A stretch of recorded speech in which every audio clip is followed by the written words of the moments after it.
towards the end of the movie, the famous "Here's Johnny" scene. They recreated that in the maze, and it was awesome. They have a guy actually, put his face, like they built like the scene of the bathroom, and you come in and you're looking at them through the other, like another door. But then you have Shelley right here, and then he breaks down the door and looks through, and and says his dialogue, and then he tries to reach in and she cuts him. And it's super good, and the chick that they got to look or for Shelley looks just like her. It was fun. It was very fun. That's cool. But anyway, Chris, what's your number 5? My 5th one. This was kind of a personal pick, and I just rewatched it the other night because it was the only one that I haven't seen within the last couple years. My number 5 is The Others. Where is my daughter? Are you mad? I am your daughter. With Nicole Kidman? With Nicole Kidman. That's a good one. Oh, very good. Wild card. Yeah, that's my wild card. The synopsis is her and her 2 kids are living in this house. It's like post-World War II England. They're on an island, so they're kind of isolated, and all the servants have left.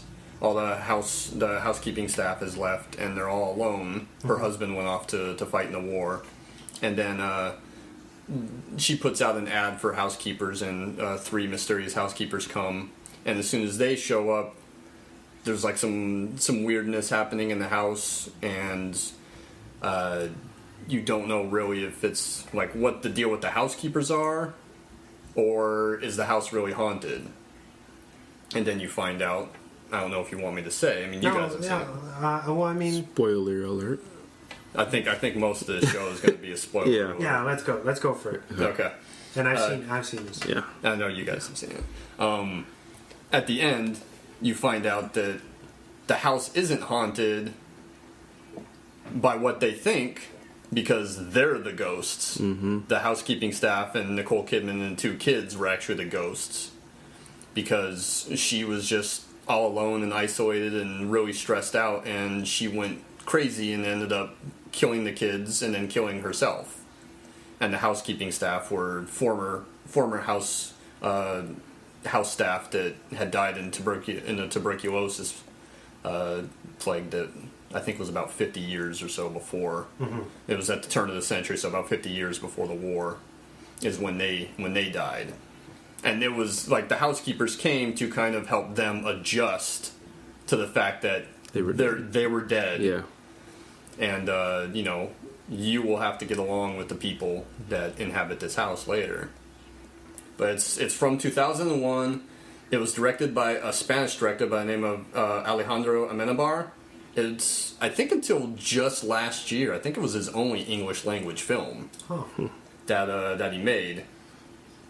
I remember when it opened, it wasn't like a big hit, but it had like staying power. It stayed around for a while and ended up making about $100 million in the States. But I love it. At the beginning, you don't know if like the daughter is telling the truth, because she's the one that like claims to have seen the ghosts, and she's the one that it seems like a lot of this stuff is happening around her, and you don't know if she's telling the truth or if she's just a mischievous kid trying to scare her brother. And I just watched it again last week, and two scenes in the movie like scare the hell out of me every time I watch it. And I remember seeing it in the theater because I saw it once or twice in the theater. We ran it like in the middle of the night one time after we built it up. This was still filmed, so we built it up and then we ran it in the middle of the night. But the reason I like the movie so much is because it's very effective without showing a whole lot. You really don't see much of anything. It's more like what's really there. And there's a scene where the kids they're photosensitive. So they can't be like in sunlight or whatever. The house is like really dark and dim and everything. And the boy wakes up one night and he sees that the curtains are open. He hears the girl talking to someone. He says, "Who are you talking to?" She's like, "Oh, I'm talking to Victor. Victor is the ghost." And the boy says, "Oh, I don't believe you. You know, why are the curtains open?" She says, "I didn't do it. Victor did it." and she gets up and closes the curtains, and then all of a sudden you hear, and then the curtains open up again, and the kid keeps getting scared, and you don't know if it's the girl doing it or if she's really telling the truth and there really is a ghost in the room. Because when she's talking to him, the voice sounds almost like she's making the voice like, oh, you should leave, this is my house. But it sounds like she's doing it. And then the boy doesn't believe her. So she says, Victor, if you're real, touch my brother's cheek. And it's just a shot, it's like a close-up of the kid in bed, trying not to be scared. It's just his face. And like very, very slowly, you see like a little finger come in the frame and just like tickle his cheek. And the kid like screams and freaks out. And that was one of my favorite scenes in the movie when that happens. And there's another scene that, like, I got chills when I watched it. When the girl she's in like her first communion dress and she's playing. And Nicole Kidman goes off and then comes back and here's the girl playing. But then she looks and it's not the girl's hand, it's like an old woman's hand playing with the puppet. Yeah. And she goes over and turns the girl around, and it's not a girl; it's the old woman. It's an old woman, like in the girl's dress.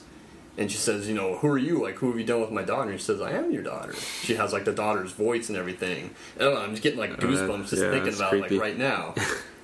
But those two scenes, like, really are why it's on this list. Just those two scenes were enough to really creep me out. Unfortunately, they gave the one with the old woman away, like in the trailer. I remember that. Which, I mean, yeah, that's a great scene, but that would have been even better if, like, you didn't know that it was coming. And you just get the chills watching it, like I'm getting right now thinking about it. But those are my two favorite scenes in the entire movie. And because you really don't see anything in the film. But would you say that this is reminiscent of, like, something that Shyamalan would do? I always thought it was more reminiscent of like the old school like British Hammer horror films from like the 60s and everything, like the Vincent Price horror films and everything. It's definitely like a gothic horror movie, only about 100 years later than that time period that normal gothic horror usually takes place in. But there's a novel by Henry James called Turn of the Screw, which was a gothic horror novel, and a lot of this kind of draws on that, like that creepy old house, and you know, is it being haunted or is it just people thinking that they see what they see? Yeah, I remember seeing this movie. I didn't see it in theaters. I saw it when it came out on. Was it still VHS in 2001? Yeah. Oh yeah. Okay, I don't remember when they stopped making it, but I think it was VHS when it came out on VHS, and I think my grandma, I think she's the one who rented it from Blockbuster or something, and I was just in the corner of the couch watching this, and I was like, oh no, what's happening? Why am I watching this with you? But like always, I always watch all the scary movies with my grandma, but yeah, this movie creeped me out when I think I was probably 12 or 13 when this movie came out. But when I saw it, so it was pretty frightening for a kid to watch it. Yeah. But yeah, it's good, and Nicole Kidman's so good in it. Oh yeah, she's so good.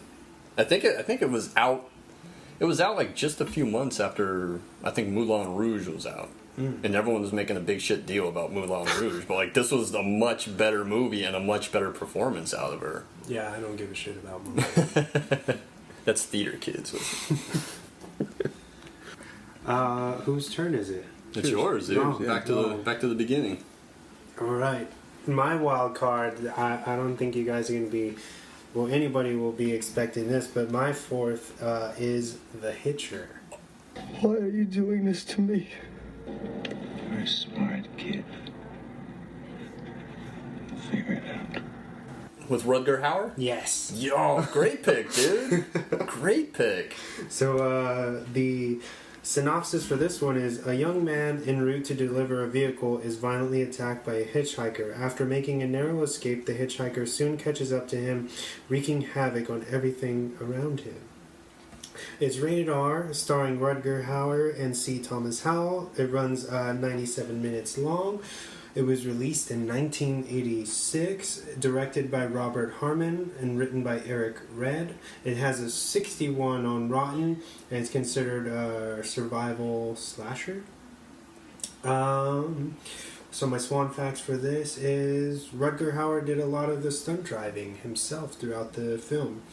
The writer of the film, Eric Red, had revealed before that the film was inspired by the Doors track Riders on the Storm. This is one of the only films to receive 0 stars from the late Roger Ebert. Seriously? Nice. Wow. And my final one is this is one of Chris Nolan's favorite films. Oh, nice. Can I tell you something about this? Yeah. First of all, I saw it on the big screen. Oh, yeah. Not when it came out, obviously, but I think the Museum of Photographic Arts in Balboa Park had played it. The MOBA? Yeah. The last decade, at least. But there was a ton of gore and violence in the film. Yeah, yeah. But they cut like 90% of it out. For the screening? For the movie that got released. Really? Yeah. There's not like a whole lot of gore and everything in the movie. It's more what you think. Are you really? I'm serious. It must be because I haven't seen that movie in a while, but I remember it being pretty violent. It's violent, but I know a lot of it takes place off screen. Exactly. And then you see the aftermath. Yeah, you don't see anything really happen. You don't see much of anything happen on screen. Mm-hmm. But it was on screen originally. Really? But before they released it, they decided we're going to cut all this out so that you use your imagination more. Is there any kind of director's cut that you know of? Not that I know of. I know that story. I think that's the story that I got from the Scott Marks down at the MOPA. Huh. He was their film curator down there, and I think that's the story that he had about the film, was that they had cut out most of the gore. So what you see on screen, it's like really your imagination that's filling in the rest. I like that. I think that's why it really bothered me, and I wanted to put it on this list because it's like such a horrific fear. You know, I feel like that hasn't really been done in film too much, at least not in a good way. Mm-hmm. You know, with hitchhikers and people being too friendly or when was this movie made? Trusting in 86. Okay, people were still hitchhiking back then. I mean, I don't think too many people hitchhike now. So I think really, I would say yeah. I don't know. Okay. Maybe not, but I feel like it's a. I never travel, so I have no idea. I always just see crazy homeless people on the side of the freeway with their thumbs out. You know, just. That's still hitchhiking. Yeah, but I know no one's picking them up. Have you seen the remake? Yes, I've seen it. Have you? I haven't seen the original. They remade, what was it, a decade ago or something, they remade it. Yeah, like 2006, 2007. Yeah, and like, instead of the C. Thomas Howell character, the role was reversed. It was a female. And it's got, Sophia Bush, and then her boyfriend. Sean Bean is the hitchhiker, right? Yeah. I think I have seen the remake. Yeah, that's what this is based on. Okay. But this film never really... I feel like it's extremely underrated. It's great. Yeah, it's a good thriller. Because it was like an HBO release, right? I think it was like Fox and HBO, because I had the like Fox Video or something. Yeah, because I had the box, and I specifically remember HBO and Fox being like the releasers or whatever. Oh, okay. But anyway, I feel like not a lot of people know that was a remake. The one from a few years ago, and the remake is okay, but all it really does is rehash. It doesn't bring anything original. It's almost shot for shot the same movie. Oh, really? Yeah, except for they throw in a lot of the you see a lot more of the gore. They put it in when at the end. You've seen the remake, right? Yeah, when they tear apart the dude. In the old one, it's the girl. His girlfriend, isn't his girlfriend Jennifer Jason Leigh? Yes. Okay. She gets torn apart. You remember that? Yeah. At the end, yeah, when he ties her to the. But it cuts before you don't the see trucks anything. pull away. But in the remake, they show him